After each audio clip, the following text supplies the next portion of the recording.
मणिमहेश यात्रा 2025 पंचकैलाशमधील प्रमुख असं मणिमहेश हिमाचलमधली ही यात्रा करण्यासाठी आपण पठाणकोटला आलो. पठाणकोटवरून आपण आलो चंबाला आणि चंबावरून आता निघालेलो आहे भरमोरला. चंबा ते भरमोर रोमांचक बस प्रवास, डोंगर कापारीतून वळणावळणाच्या रस्त्यांनी आणि डोळ्यात साठून राहतील असे दृश्य घेऊन आपण पोहोचतो ते भरमोरला.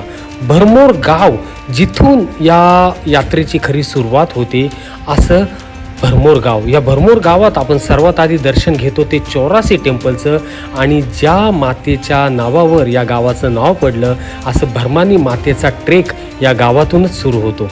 असं म्हटलं जातं की भरमानी मातेचं दर्शन केल्याशिवाय मणिमहेश यात्रा पूर्ण होत नाही. तर असं का? कारण की शिवशंकर स्वतः येऊन इथं भरमानी मातेचं पूजन करत होते आणि त्या दिवसापासून भरमानी मातेला मणिमहेश यात्रेची अधिष्ठात्री देवी मानले जाते. आणि याच कारणामुळे आपण मणिमहेश यात्रेची सुरुवात करताना जंगलातून डोंगराच्या चढाईतून आपण भरमानी मातेचं दर्शन करतो.